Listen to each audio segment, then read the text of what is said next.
me clocking. These rappers squares like they boxed in. I'm swerving with no fucks. Public enemy, no choice, classic young fuck. I'm the king of the jungle, you an antelope. I'm a disease with no antidote. The school's loose, the game's close. It's a workshop.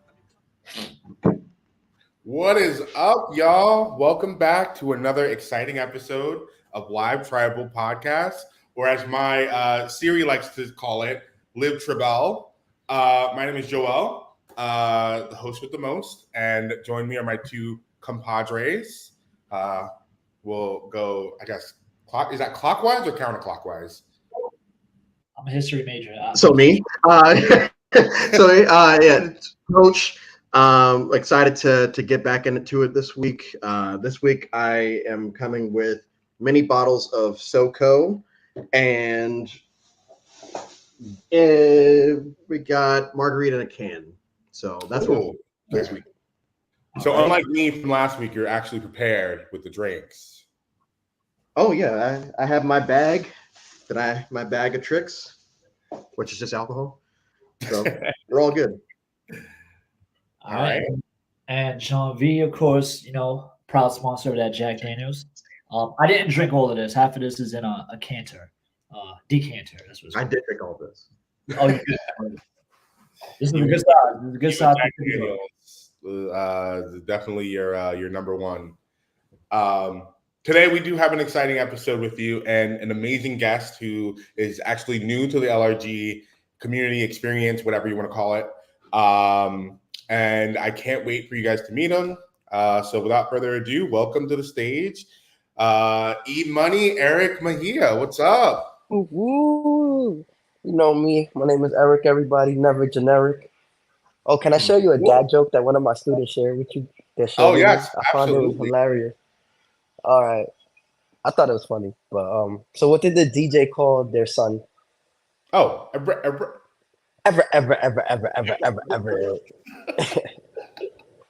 Just wanted to share a good dad joke. That was a good tagline. You said Erick, never generic. You should get that. You should get a shirt, or like reach out to John for that because he's all about shirts. Yeah, that's one thing. I'm gonna make a shirt. Sign comes out, we're making shirts.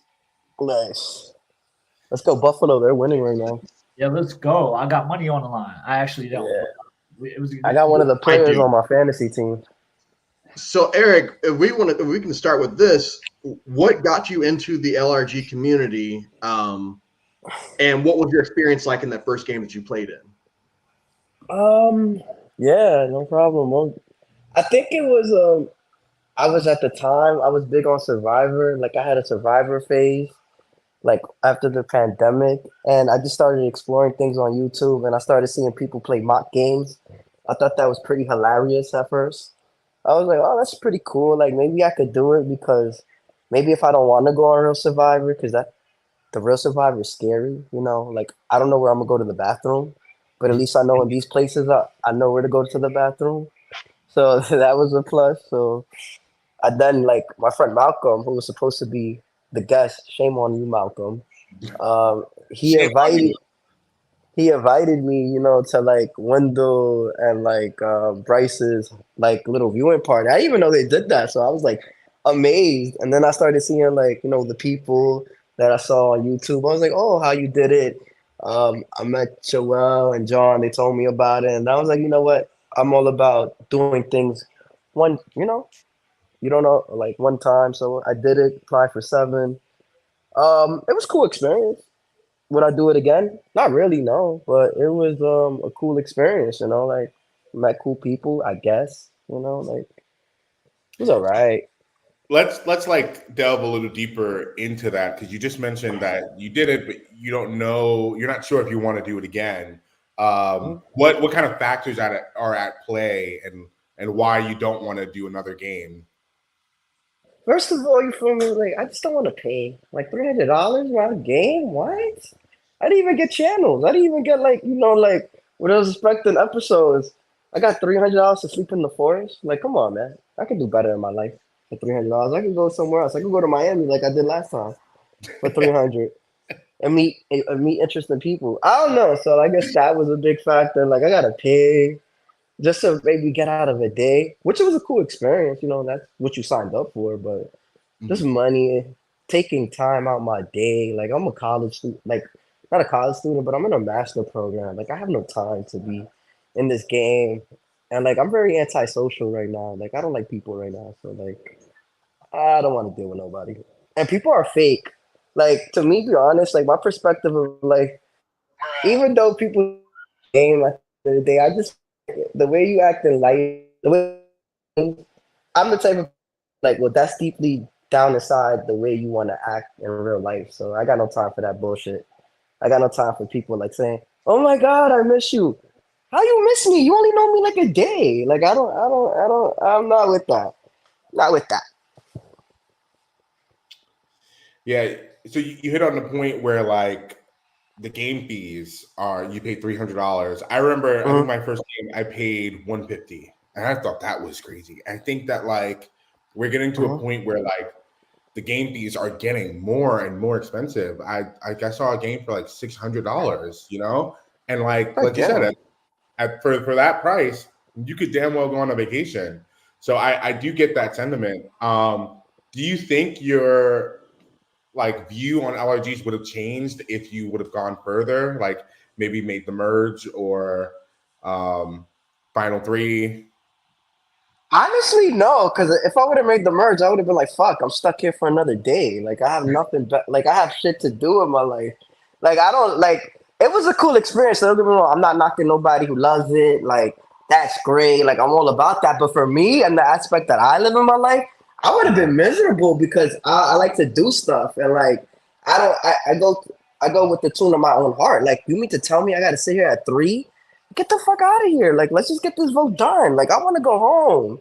It's a weekend. Like, after you play the game, like, I just thought about it. Like, after I left, I think that was the best move for me because I was just like, well, I'm free. Like, I'm fucking free. I get to eat whatever I want. Like, I get to do whatever. Like, fuck this. I'm free.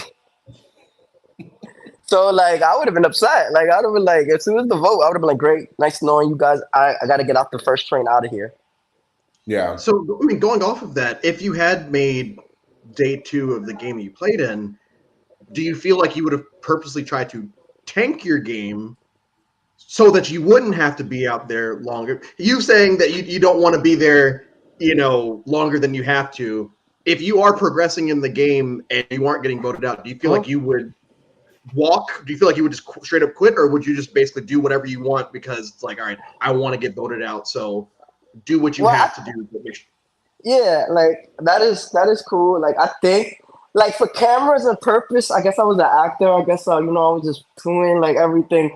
But in my heart, like I kind of knew I was leaving because like they say Survivor 101, if nobody talks to you, that means you're definitely gonna be out. Yeah. So I kind of like figured I was coming out, especially when I asked my tribal mate, I was like, "Did you talk to like this person for me?" And she put her head down. She was like, "No." And then I was like, "Oh well, if I'm going out, let's make it a show. Like, let's just make it me." But I knew I was going to like definitely get out. So I was just like, it is what it is. But if I would have made it further, I would have tried just because like mama never raised a quitter. So like I use that in the sport aspect. Like mama never raised a quitter. So like if I'm up in that like part, I'm not gonna just straight up give up because at the end of the day, what if one of my students watch this? Because I am a teacher. Shout out to the DOE gang, gang. But like I just don't give up. But personally, I already made a commitment to it. Like either way, like I was gonna be like, either way it goes, I'm gonna still have the same outlook. Yeah. I think that the issue was that like in these games you have to hide like parts of yourselves in order to do well in the first stage of the game. And I think one thing I love about you is that you're authentically yourself. Like you're always going to show up 100% as you. And I think in the game for a lot of people, like they're worried, even if you're on your side, they're on your side. And that may be one reason why like you're clashing with like these games is because you just want to go out there, have fun, pop out. But the game does demand a little bit of like hiding a lot of your personality. Would you say that maybe like a Big Brother or like a Traders game would be like more like your type of style, or are you just like I'm not playing any games, I'm going to Miami, like F this, I'm out? Because I think like I actually did play a game, so I was semi-retired, but I did play the game as a favor for Danny. That one was pretty cool, like because it was in the comfort of my home. And shout out to Danny. I played like his version of Traders, the Judas, Okay. and I really liked it, like because like I could have really been authentically myself in that game. Because I'm like, either way, like if you think I'm a traitor, like it doesn't really matter. Or you think I'm a faithful or whatever, it doesn't really matter because I could be myself. And actually made it pretty far. I was number 7, made it to like top 7 because people use me as like I guess a decoy because people thought I was the traitor. So I was Kate on my season. I was the Kate. If you ever saw Traders, that's who I was. Okay, so I you was came in Kate. late. No, I came in early, but I was just Kate. Like I didn't give a Oh, fuck. okay. Yeah. Like I even voted for the host of the show. Like when it came into the Traders, like I was just like, I did like, who's that guy from season 1 of Survivor where he voted for Jeff and they pissed. Who's that Greg? guy? Greg. Yeah, I was Greg? Greg in that season. They hated me, but I like doing shit like that. Like I like trolling. Like I just like being myself.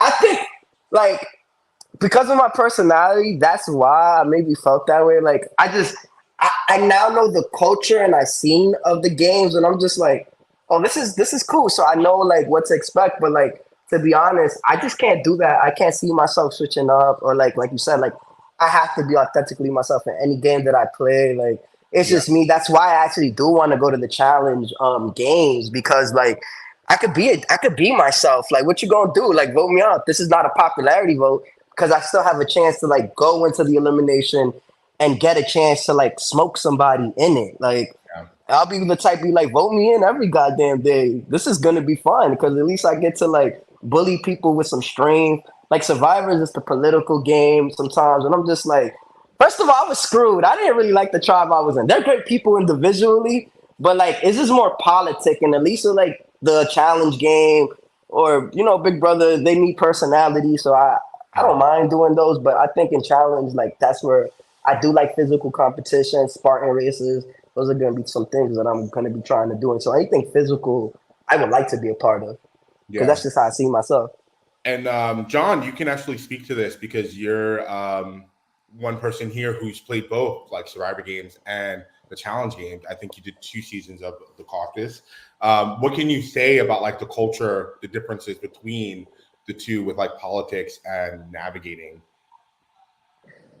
What I'll say about both games have their assholes. They're just hidden in different ways. Survivor type games, people are assholes where they want to smile in your face and then try to empathize with you and say, we really like you, we just wanted to vote you out. Where the challenge games is less like if someone doesn't fuck with you, they openly don't fuck with you. And it's like, I don't fuck with you, so I'm going to consistently vote for you to get you out. So you run across assholes in both games. But to Erick's point, when you do play a challenge game, you do have the opportunity to come back. It's not one and done. You know, you play Survivor games, you're like, oh, fuck, is there an exile island? Is there a battle back? Things like that.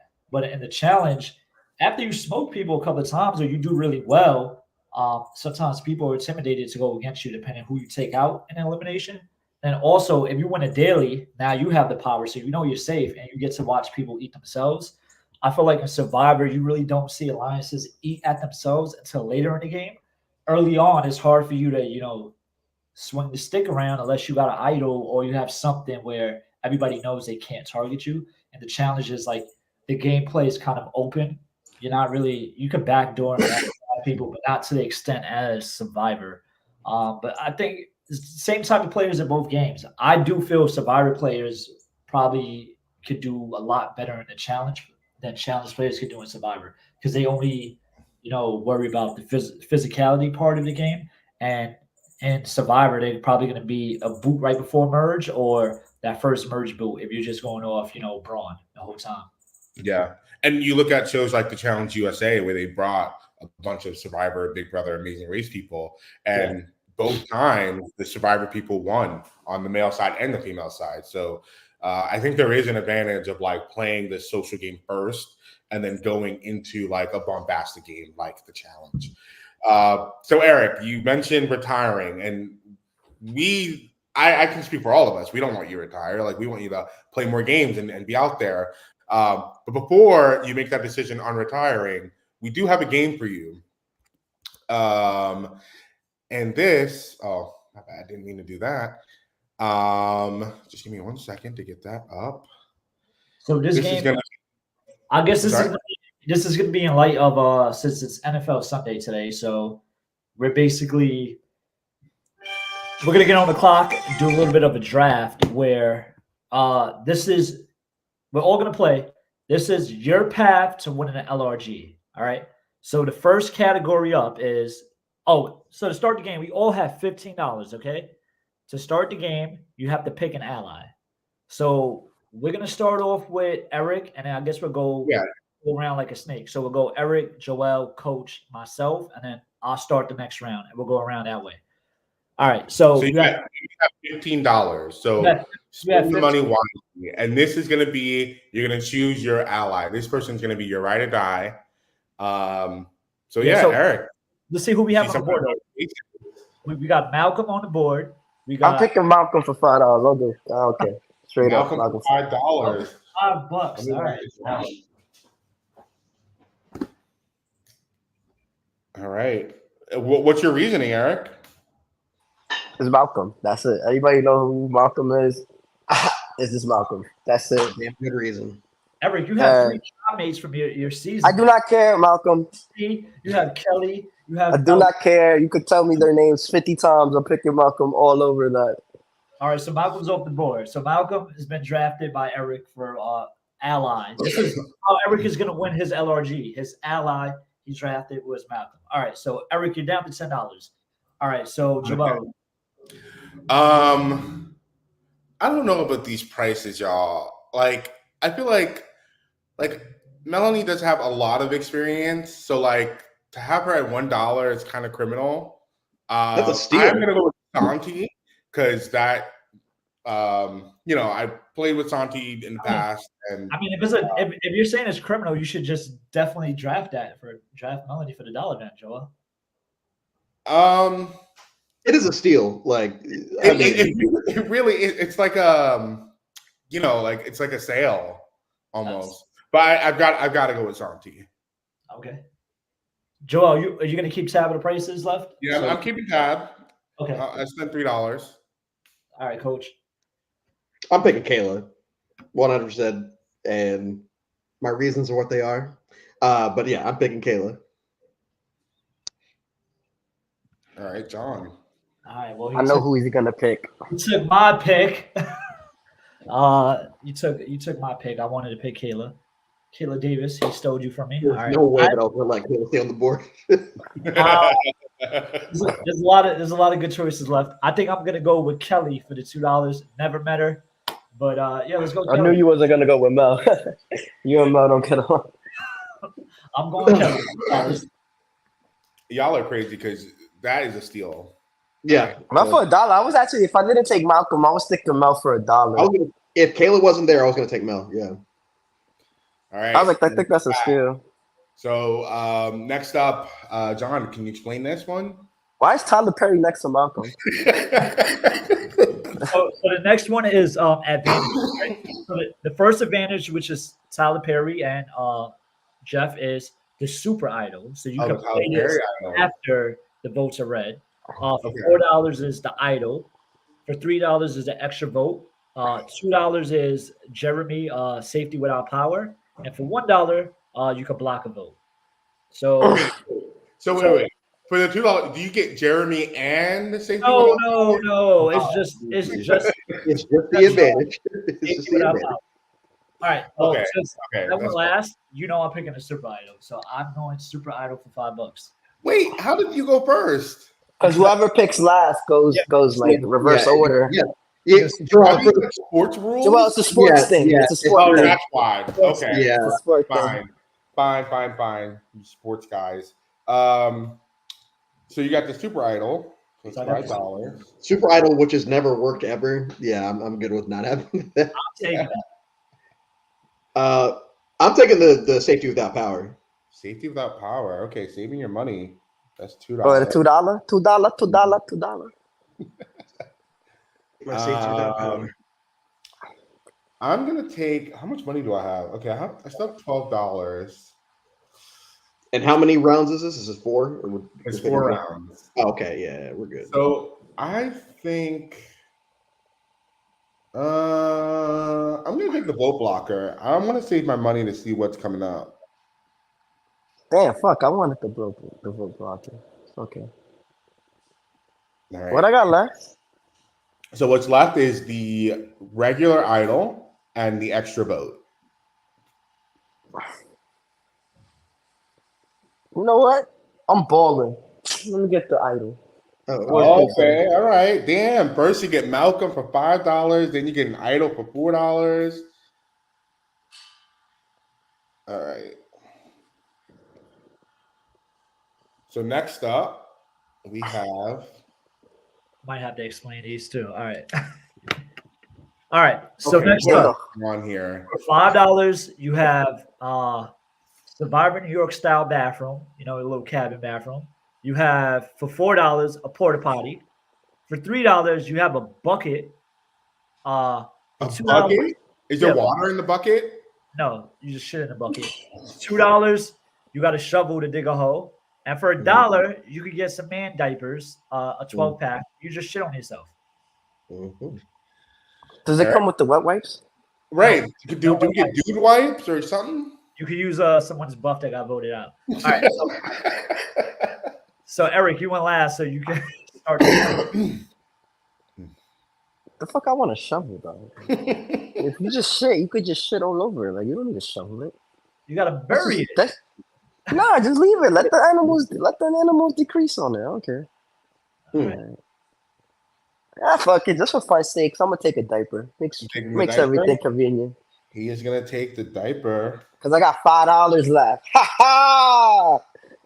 And if you're probably not eating, you might not need to go number 2. That is true. If you're starving, you ain't got a shit. For me, I'm gonna take. Let me get the shovel, because then I can hide my vote blocker, right? Mm-hmm. So it can double as a pooper scooper and also advantage hider. All right, I'm taking the bucket because I'm assuming people are gonna be pissing in it too. So you ask where the water is. That's the water right there. We're all good. We're all set. Yeah. Notice how everybody took all the cheap stuff. Haha, John, you have to spend at least $4. Right. I'm taking the fucking porta potty for $4. You taking a porta potty? Yeah. Porta potty. Okay. I got $4. Right. And then last but not least, John. All right. So for $5, you got Exile Island. These are twists. Okay. So it's a twist you want in the game to help you win. $4 fire tokens. $3 a bounty. $2 is a ghost vote. So that means if someone's voted out, they can cast vote still. Mm-hmm. And I never heard of that.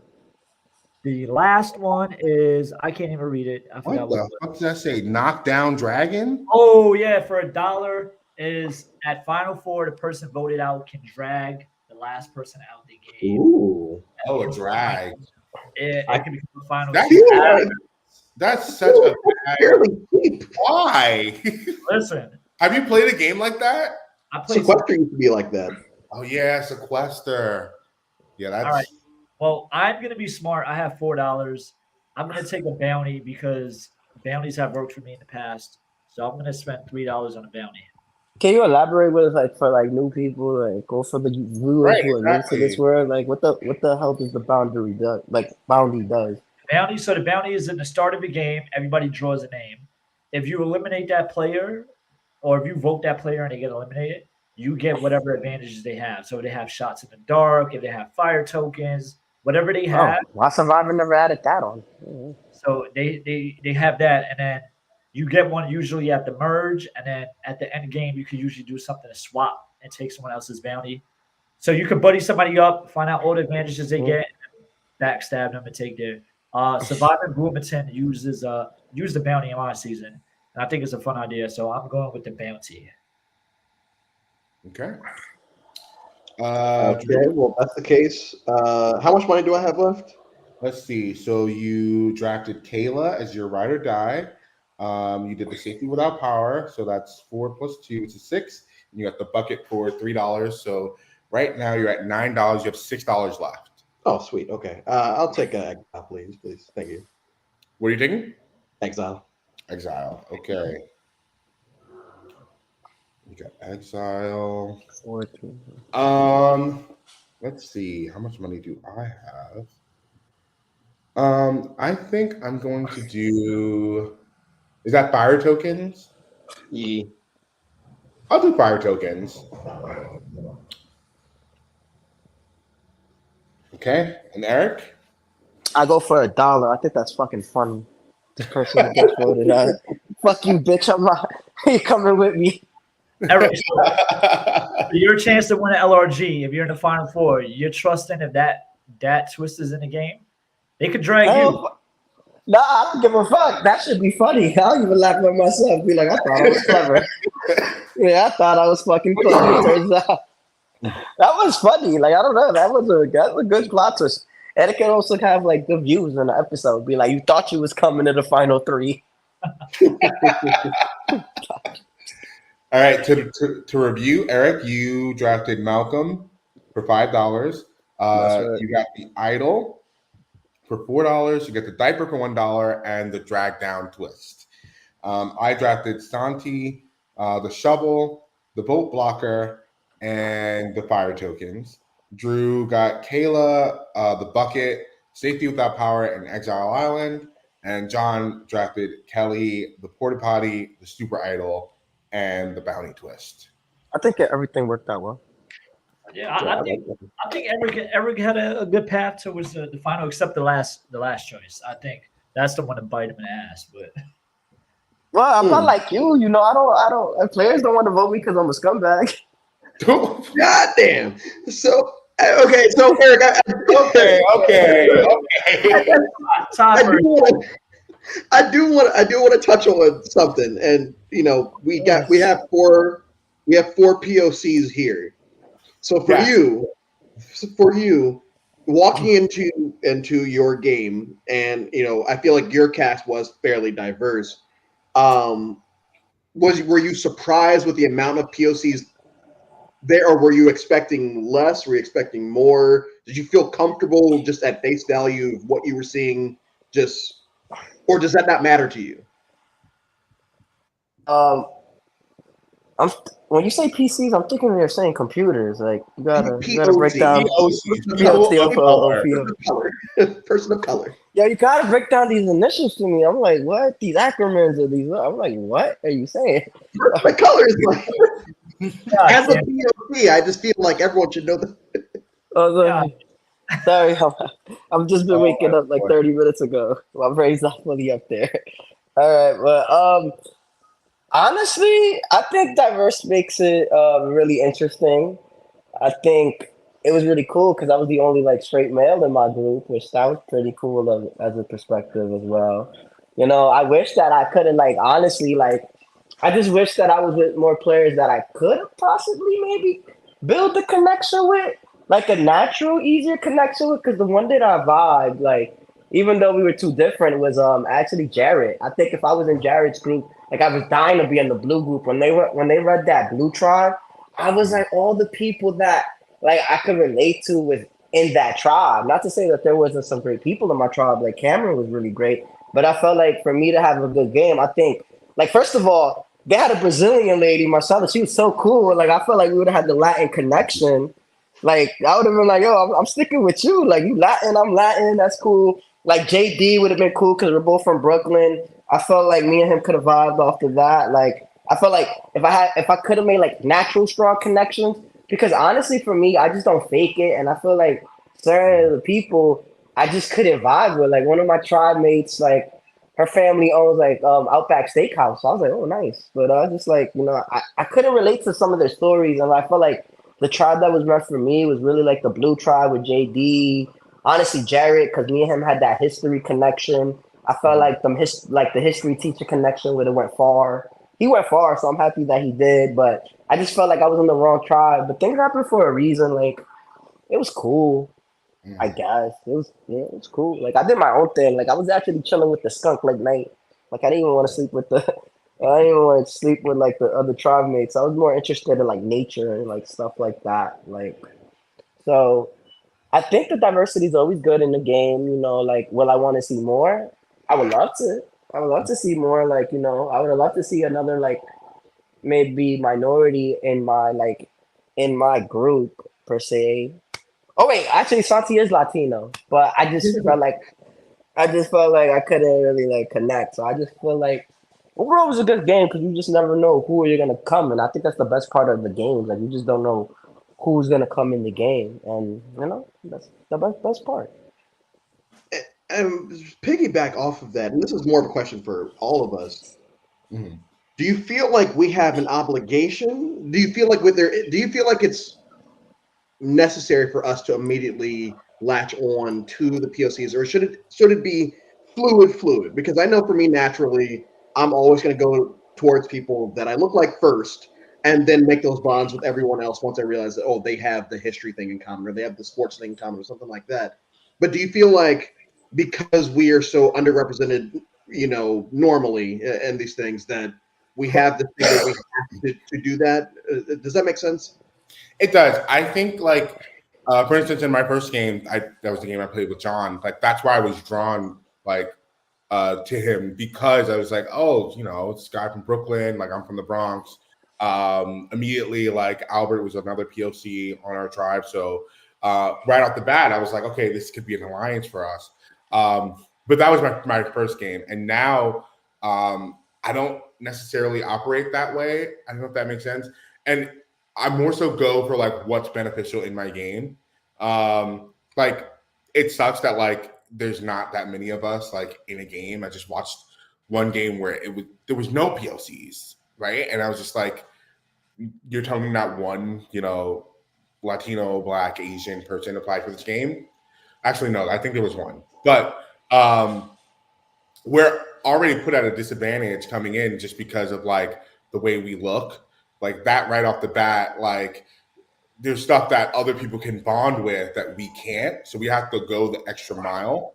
And there's also like other people's biases kind of play into it, where like if you come off with a big personality, people think you're aggressive when you're just excited, So for me, like I always like see like if I see another POC, I kind of give like the head nod, like yeah, what's up? But I'm mostly looking to win, like aside from social politics. But in my first game, I was all about it, and I think that that's something that like actually played into the game, and pit me against John. Spoilers. But yeah, what do you think, John? So for me, it's one of those things when you first come into this sphere, this environment of LRGs. I think we do feel like an outlier. We feel that imposter syndrome where we don't belong. I'll speak for myself personally, like, being a little bit older than most of these people who played minis and stuff. I never played that when I entered the community. So people knowing of each other, people that don't look like me, I look a little bit more rough around the edges. I'm tatted up. The way I carry myself. So it's something where I was early on looking for what's someone who represents someone from my neighborhood or my environment, so my safe space. But like you said, after a while, I was like, I feel like I already proved who I am and I know what the game is about. That I can't just say, all right, every POC I need to work with, because that could also be detrimental to your game. A hot take is a lot of people, there's always that all girls alliance, right? It's a cool narrative when it's an all girls alliance, but imagine if the majority of players are all POCs and there's an all POC alliance, right? People are going to look at that in a negative connotation in comparison to when it's an all girls alliance, it's cool. Or, when it's a she, days, and gays, that's cool. But if you say we're going to do the whole minority alliance or all straight male alliance, it gets looked at a negative way. So I just try to not even dwell in those type of like categories. And it's like, if I fuck with you, I fuck with you. Last game I played, I think we probably had the most diverse Final Five. We had a white man, a lesbian girl, we had a gay man, then we had me, and then we had another POC. And it was like that just happened organically. Like we didn't plan that. That's what games should be like, where it's like everyone's inclusive. Who the fuck cares what you are? And we make it to as far as we can.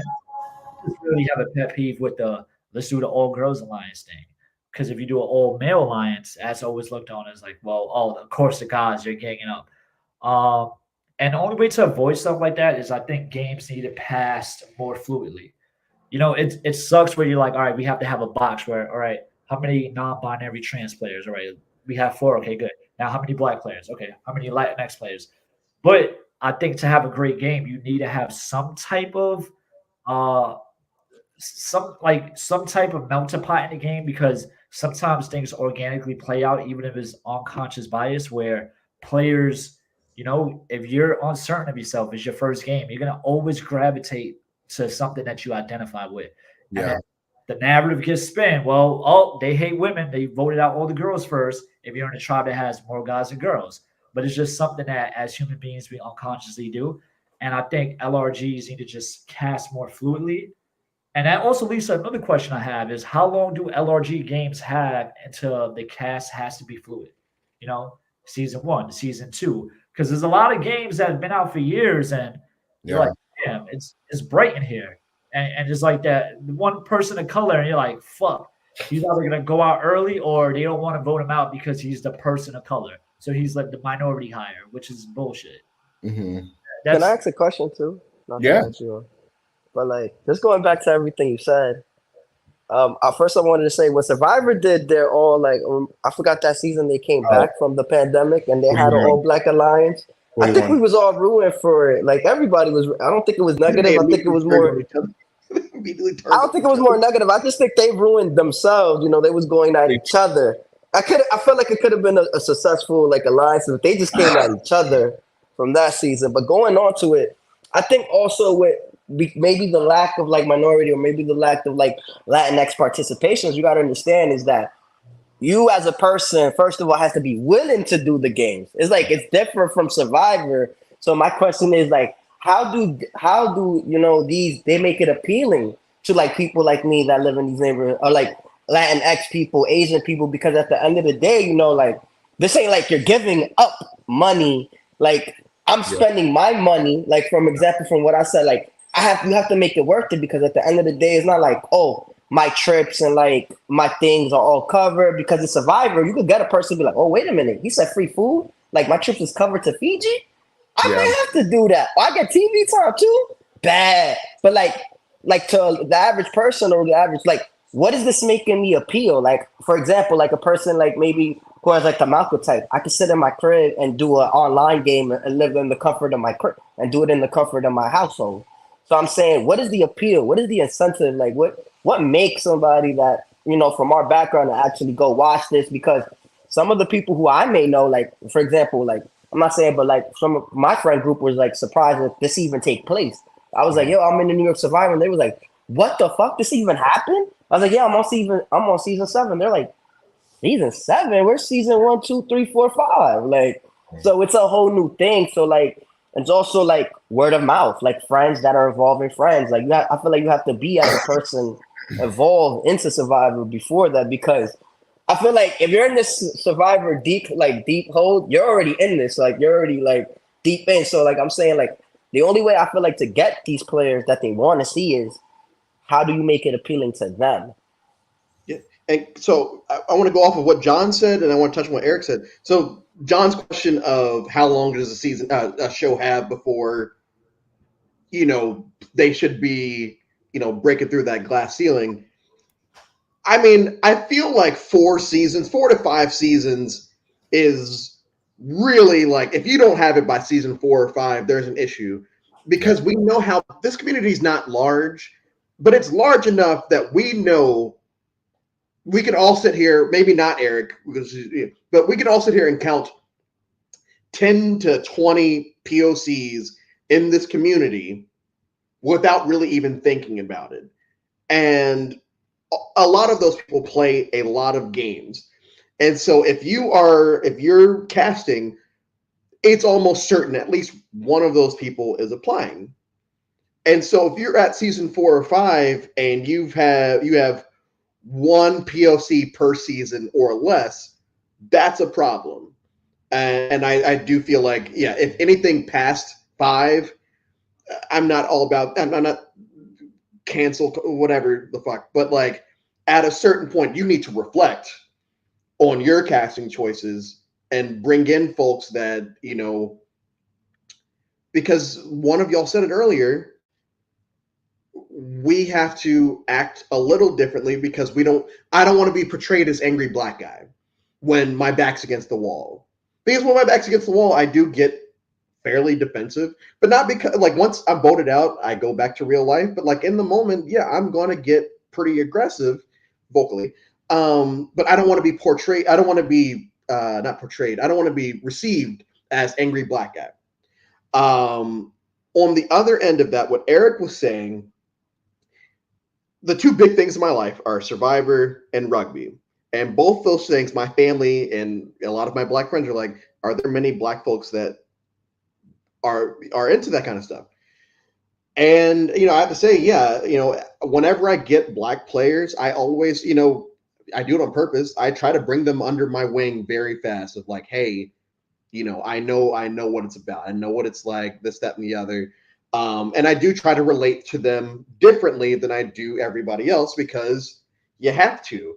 And in games, in LRGs, I do kind of, and orgs, I kind of latch on to the black players first because we're usually, there aren't many of us. Now, am I going to work with them long term? Probably not. But I need someone to get my foot in the door so I can talk to everybody else, and someone I can look out for because inevitably they're probably, me or them are probably going to get targeted fairly early sometimes.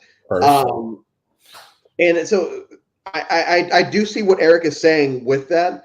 How do we figure out how do we appeal to people that Sean Rector, for people that know Survivor Season 4, Sean Rector, black teacher from New York City, cornrows, everything. And as a kid, I only related to him because he was black, and that was it.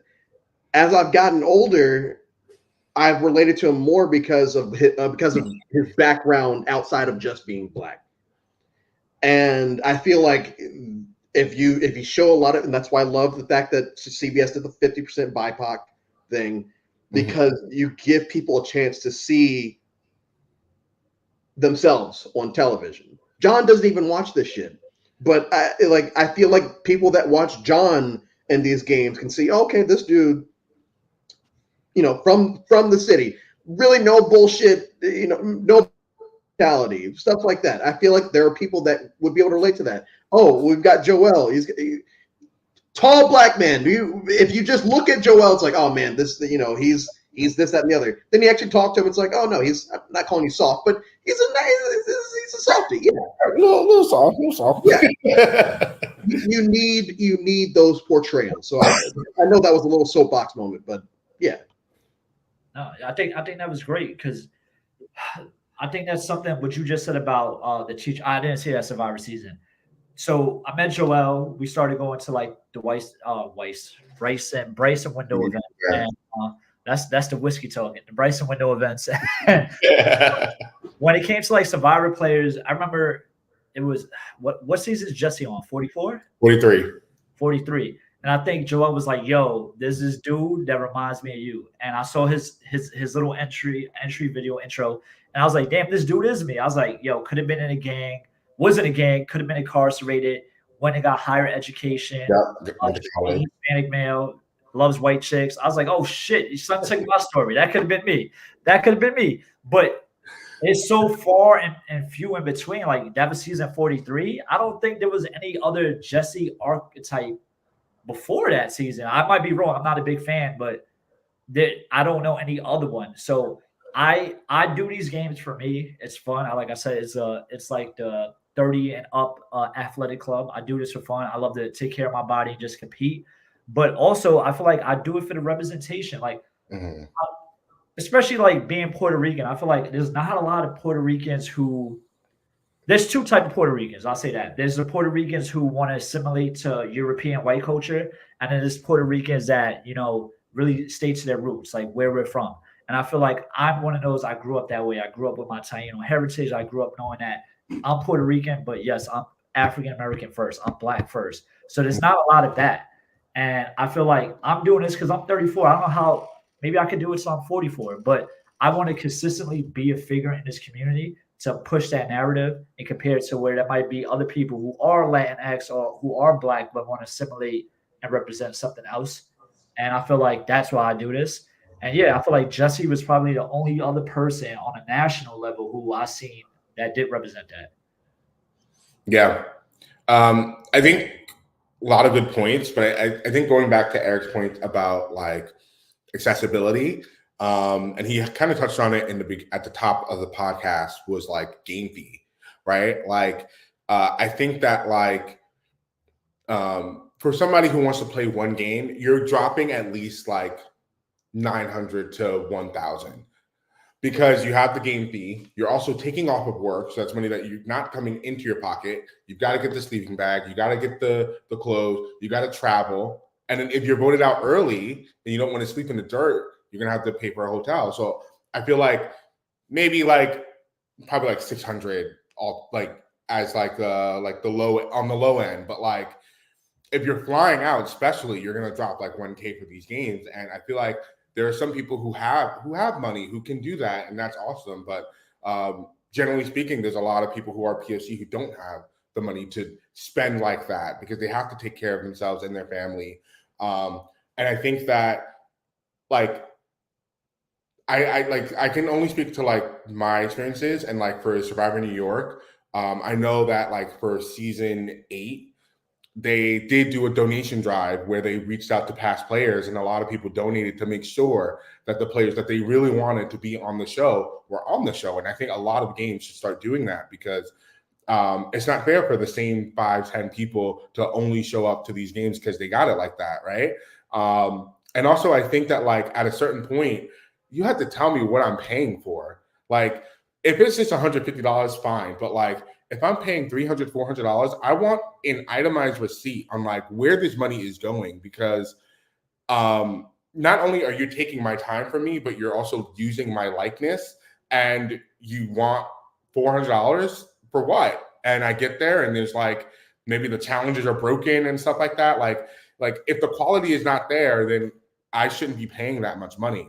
So I think that that's something that needs to be addressed in the future if we want to legitimize this as like, you know, a kind of a sport. We have to get realistic about like the amount of money people are spending.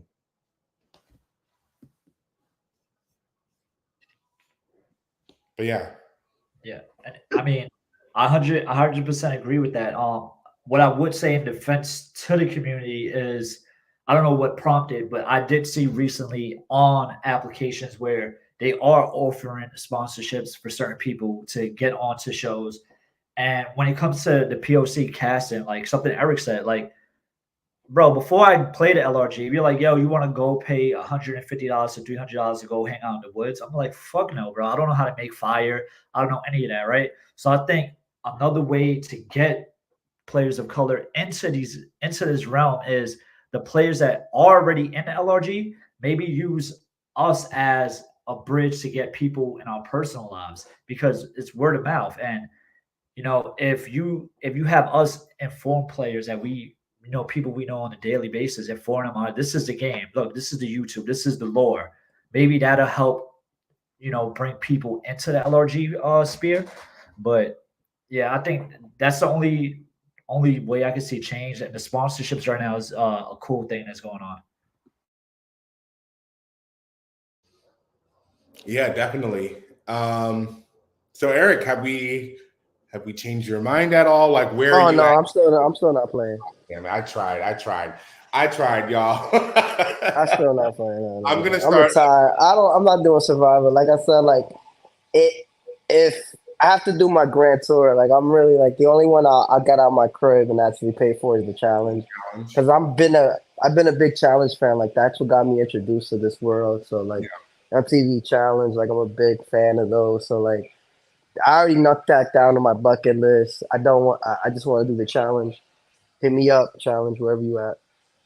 If you guys are watching this, please let me know. I should be on the next season. Well, there's two big challenge ones. There's one in Michigan and there's one in Jersey. Well, there's two in Jersey actually. What's the one that you did in Jersey? The caucus. Caucus, what's up?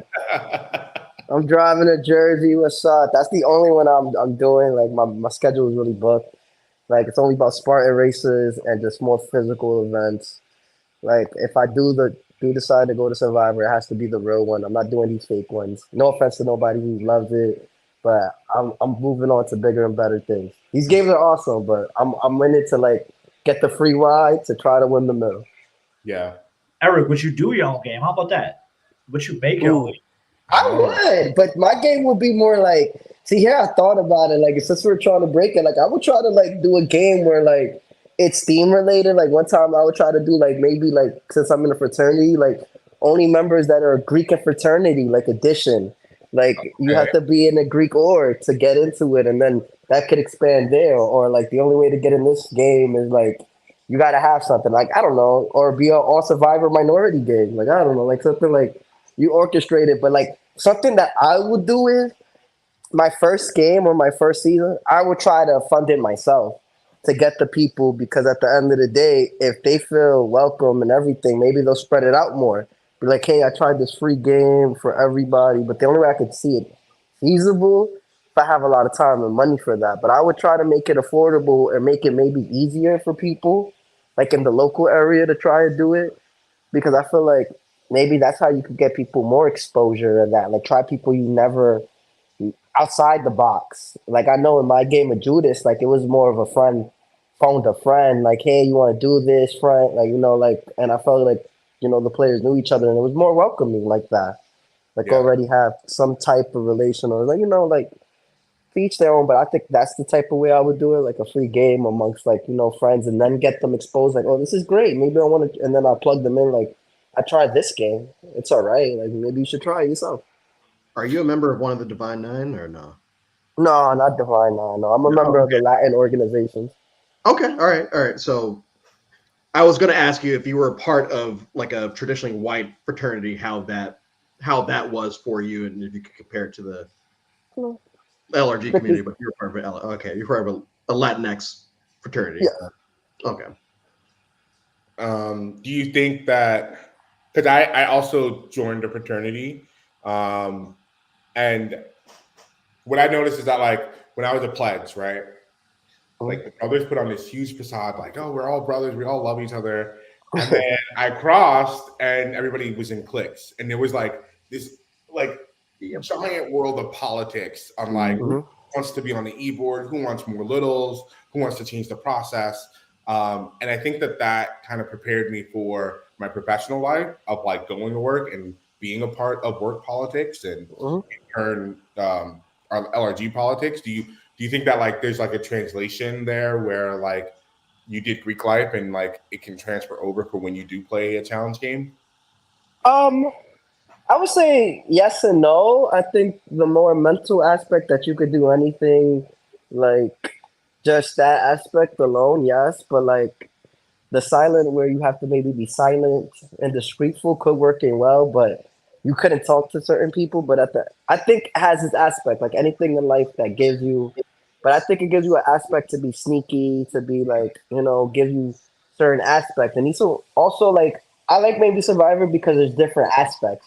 Just like how the process you have to adapt to every situation. It's like the first you have to adapt to a team setting. Like, oh shit, this is a team game. Also adapting to like an individual game, but also needing other people in your corner because you can't forget them at the end. Like it's strictly not when you get to the solo part. Sometimes people get it confused. It's still not a solo game because at the end of the day, you still need people. Like for example, I love Russell, like Russell from season 19. I love him. Yeah, Russell Hand, like I love him. But think about it. The only reason he didn't win is because he forgot that you still need people to win the game. And at the end of the day, you still need people in your corner to vote you or, you know, to get you far. As someone that doesn't like Russell at all and thinks he's a shit player, you could have used anybody else and I would have been like, yeah, I agree with you. But I'm just kidding. No, I do agree with you. You just picked the wrong person. Yeah. John, you go ahead. Oh, Russell. Yeah. told you I'm not a big Survivor fan, so I don't even know who Russell is. I heard of the name. It's like I've heard of Russell, I heard of Boston Rob, but I've never really seen them play. Yeah. You're gonna hear Russell a lot. There's a lot of Russells. There's a lot of important Russells in the game. So I need to catch on. But so we wanted to dive into a little bit since you're a social studies teacher, right? Yeah. So we wanted to dive into a little bit about politics, right? So basically, Oh God. yeah, I'm gonna ask those questions right now. So matter of fact, before we get into that, we haven't brought the wheel out. The wheel needs to come out at least 3 times a podcast. So this is the first. I got rituals in this bitch. Okay. We got rituals, okay? All right. So what did it land on? It landed on. What is that on? Hot take? Yeah, hot take. Okay. All right. Give us your hot take about any topic. Whatever topic you want to name, and then we'll all give our hot take. More hot takes? I don't know if I have any more in me. All right. You know what? Hot takes. Hot take. What's your hot take in politics? Oh. Yeah. I might need another drink for this one. I mean, I feel like just vote. with this audience, there could only be one. Just vote. All right. Like politics. We're gonna talk. Wait, I thought this was strictly like a Oh no! If you don't want to talk, if you want to, don't like. I tried to brief you that. Eric, especially as a teacher, like, yeah, I get it. Yeah. I thought this was strictly like a Survivor. Like, if you don't want to do it, like as a teacher, because the DOE be watching. Big brother be watching, man. I can't really get it. Big brother be watching. I got bills to pay, man. You trying to go make me viral? Okay. This is live, Don. I'm teaching in Michigan right now too, so I get it. But this is live, man. I mean, I can talk about politics and Survivor. Just to pick, just go off that. Would you work with someone in a game if you found out that they were like very on the other side of where you fall politically? Do you feel like that should go into strategy, or do you just remove that from your strategy if you were to be playing? I mean, like at the end of the day, I guess when it comes to the $1 million, you gotta do what you gotta do. Like I'll fake it till I make it. Be like, word. You think the Earth is flat? I heard theories about that. It could be, like because in my takes, I want them to be like, oh yeah, Erick, good guy. And then in my other takes, I'll be like, this guy's stupid. No, this guy really thinks the Earth is flat. Why? I mean, I don't care. To all the Earth flat people, if you believe it, that's on you. But the Earth is round, I think in my head. Like, I don't know. But so Erick, could you date someone who was on the opposite side of the political spectrum? In my view, as long as you don't touch my religion, I'll be okay. I mean, I have dated people who had like I tried because like in my perfect world, I like to think that I'm an open-minded person. Like I really like to give people the benefit of the doubt. I really try to be really good, but like at the end of the day, I had relationships where it was just like because our views was different, it didn't work out. For example, I was dating a Muslim girl, and she told me I couldn't eat pork, and I think I lost it. I said, no, I'm sorry, this relationship can't work. I'm Spanish, so paneer is a big part of my culture. Yeah, paneer is a big part of my culture. Like I'm just saying, like pigs are part of my culture. Like I couldn't give it up. So I get where political things could get you upset. The pork was that was it. No pork. That shit is over.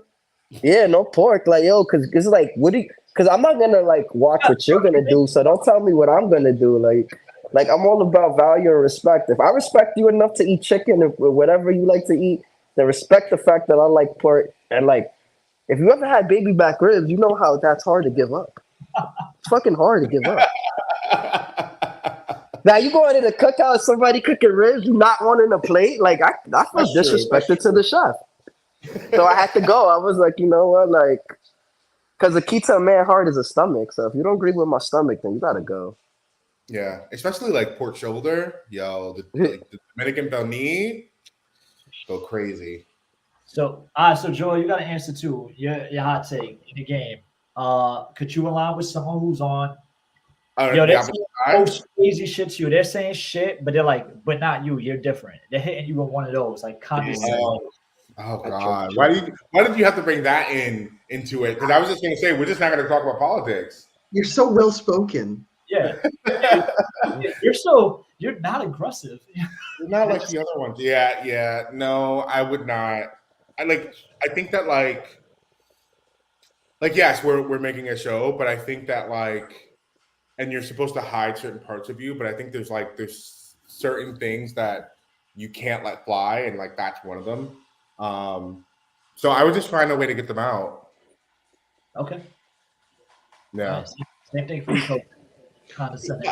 I mean, if I was playing the real thing, I have. I'm playing the real game. I thought I was playing LRG. Oh yes, the real thing. Oh no, I thought I was playing. For I got you. Like what you need? Like a long knife or just? I got you.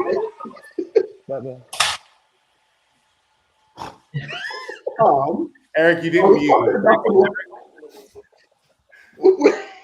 You didn't mute. Okay, now you're good. My neighbor needed a knife. I am so sorry. It's all good. You gotta be a good neighbor. So you were saying? Are we talking about the live? Are we talking about live games, or are we talking about the real show? Real show. Real show. Yeah. Real show. I do it. I went to college in Western Pennsylvania, what people call Pennsyltucky. Most of the people I went to college with fell on the other side of the political spectrum, fell on the other side of racial issues, and I was best friends with all of them because I know how to code switch. It's very easy to do. And so in a real game for $1 million, then I think that would be my minimum. Like if I was playing in a live game that they paid off like $1,200, I feel like I would still probably not want to work with people that were very vocal about being on the other side of a political spectrum. But if you're telling me $1 million is on the line and all I have to do is say the earth is flat or anything else, shit, okay, it's 26 days. All right. Everyone that actually knows me, all these, because I'm having conversations with everyone, all these people know that I'm bullshitting with this person because I have to. Y'all know how I actually think because I'm going to go in and say, hey, I have a history degree. I'm not a moron. So I understand what this is. If I'm playing in an org or an LRG and I find out someone is different, let's say, yeah, they got to go. They got to go. Okay. Yeah. What about you, John? So I think, like Coach said, if it's an LRG, it might be harder to bite my tongue.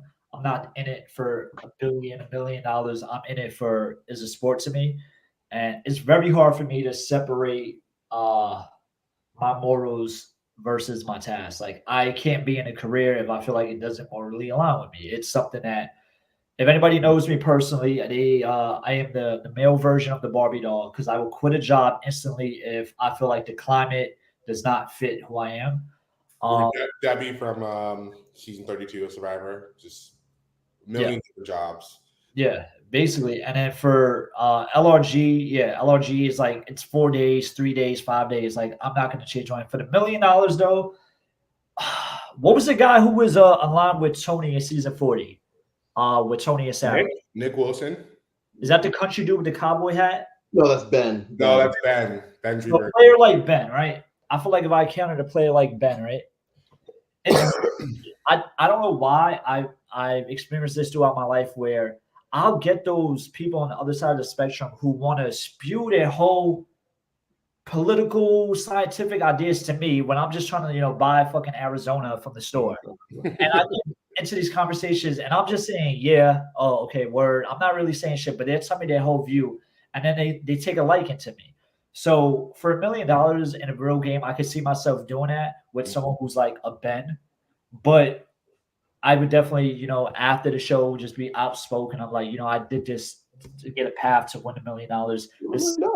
It's not something that, I want to do, but it's something that I feel like, especially I just moved to Michigan, is where I'm encountering this a lot, where people are saying, all this MAGA shit in my ear. And I'm like, word? It's like, what makes you think that I align or agree with anything you're saying? but it's just something where it's like I just have to just say nah, because when I get into these conversations with people, once you throw facts at them, they defer from the conversation and they don't know how to. They have a phallus conversation. They just bring fallacies up and they bring conspiracy theories. And sometimes it's better to just be a bigger person and not engage in those conversations because at the end of the day, they're not. I'll say it. They're not that educated on those spheres that they talk about. So the conversation is for nothing. It's like when you're talking to someone at LRG and you're like, "So what name you heard?" They're like, "Oh, I don't know." It's like, why am I going to waste my 5 minutes of breath on you? Yeah. So for the $1 million, yeah, I guess fake it till I make it. In a real LRG, that's real life. I might want to smack the shit out you. I don't want to, say yes and just nod my head. Yeah. Wait, I mean, to go off of that point, I found actually, maybe I shouldn't broadcast this. Broadcast it. Live tribal. No. I'm gonna keep my tricks for myself on what I do in these games because I don't want to get clocked. So I'll say it offline. Say it offline. All right. I think one last one. Wheel spin, and then we out. All right, cool. All right. So I love the color that you chose today. Oh yeah, you too. Oh, it's shots. Let's go. Oh, that's perfect. It is okay. So you guys are gonna kill me because I need to go get more alcohol. Well, no, just what are you doing? I drink it all, okay? Oh, but I thought you were hungover and you can't. I don't know. Oh, I know. Always me. Erick, you got a shot? I don't drink right now. Damn. All right. So Joel has to take 2 for you since he doesn't have any near. Excuse?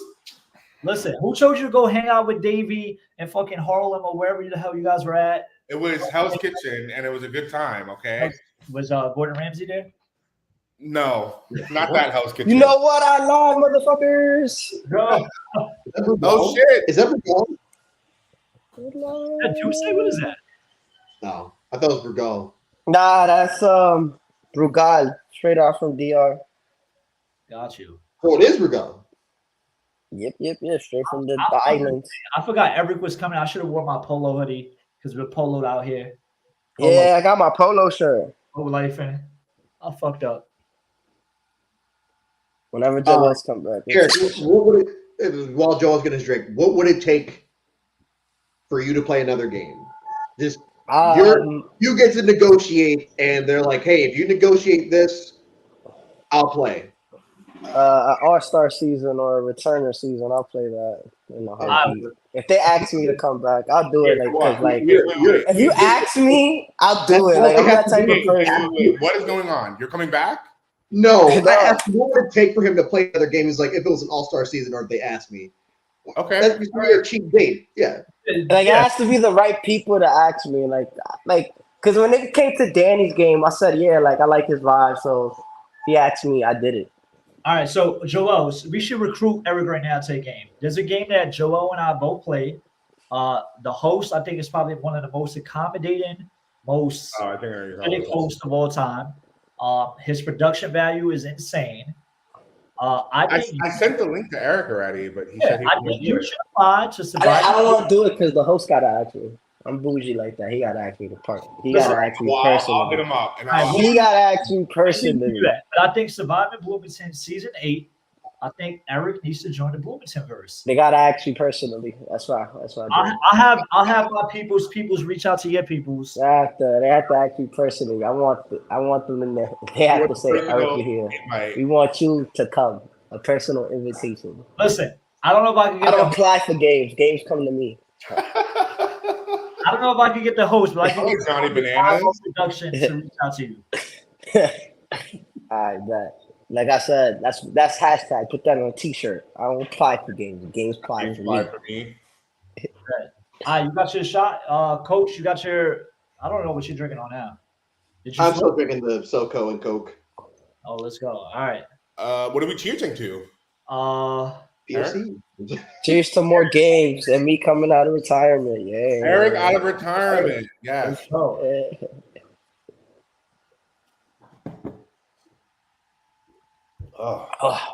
Oh shit, Erick. What if we recasted you for Real Erick of Love, LRG? Real Erick. I'll do it. Y'all heard it. Real Erick of Love. We're gonna Can I give out chains? Can I give like the fake chains? Like I'm gonna have my kids make like fake string chains with clocks. Do the Like G. a flavor. Remember the G on this shit with the G? You gotta do one with the E. Yo, imagine that could be good. Let's make one. Let's make a season of Bachelor RPG, like dating version, a game of Bachelor. Listen, there's 3 LRGs I really want. I want to see I Love Money LRG. I want to see a House of Villains LRG, and I want to do the Eric Love. Put me on production. I'll get the girls. I'll do the challenge. I Love Money. I love that one. Too bad that guy, the kid. Too bad one of the winners, like that's real politics. You know, one of the seasons didn't air because he murdered somebody and then murdered himself. Season 3. Yes, That's some crazy shit. He fucked up the whole fucking show. Yeah, I mean they had a season 4. It just wouldn't. Yeah, but then they try to make it like it was season 3 because I know they put season 4 on the air, but it was confusing. I think they only nationally aired like 4 episodes because it was season 3 and 4 were kind of linked. It had some of the same players returning, but they couldn't mention the dude from the last season. And like he went far because he won the whole game. Like he went dumb far. Yeah. And then he won the game before that. Megan wants to date a millionaire. He was a millionaire too. Which is my man's a millionaire, playing another game for $1 million, wins that, and then kills one of the shorties. Yeah, because Megan, like I was actually like feeling that show when I was younger, and then out of nowhere I was like, what the fuck? What happened to the show? And then you read all the backstory, it's like, what? He murdered someone? Like you would think somebody in TV did that, but happened, fucked up a good I think I Love Money that I'm going into the Mandela effect. I'm going into the other Marvel universe. I think in another universe, I Love Money would have probably made it to like 6 seasons, 7 seasons. No, I think it would have been a good show. It was basically, to me, it was a parody of what Survivor and the Challenge was. The Challenge, yeah. Yeah, because that's the same thing. Like you know how the Challenge players are typically they're former real world players, and like these people were VH1 like love contestants. So maybe that could have been another avenue to put the love contestants instead of having their own love shows. Yeah, like fucking the entertainer dating people in the basement. I wish they would have made like the crossover for the Challenge like earlier, because like think about like Parvati in her prime and Boston Rob in his prime, and like even Ozzy, like Pumpkin or whatever in New York on the Challenge. 6-pack. The 6-pack. That would have been dope. 12-pack. There's Chill Girl. There's Pumpkin. Is she the OG Chill Girl? She's the one who spit in New York. She's the one who spit in New York. She's the OG. I can't imagine though New York on the Challenge or one of their shows. She gonna be complaining. She like, I know they did not put me up here. Yeah, I think she's too big for the Challenge right now. So, but any closing remarks, guys, to close this out? Thank you for having me, Eric. Like, they want to know: are we gonna see the return? Or like I told you, I said my demand. You know me. I don't apply for games. The games have to apply for me. The only game I would apply for is the Challenge. If anybody watching this is the Challenge, tell them to put me on the new season. I'm out here. Well, you heard it here first. Hosts and producers and casting producers, Eric's DMs are open. And I'm looking forward to seeing like what comes out of this. I think slide in my DMs, but not past 11. Podcast or challenge show. See, the alcohol is getting to me. All right. With that, thank you for joining us for another week of Live Tribal Podcast. We'll be back next week with another very special guest. Yes. But until then, next week will be spicy. It will be a controversial episode, is all I can say. We're excited. I'm gonna tune in. We're excited for this one. Yeah, bring your tea and your wine and whatever else you Bring the popcorn out. Well, even though I wasn't the original guest, shout out to Malcolm for not coming. They got me last minute. Had to come through. All right. Peace out, y'all. Later, y'all.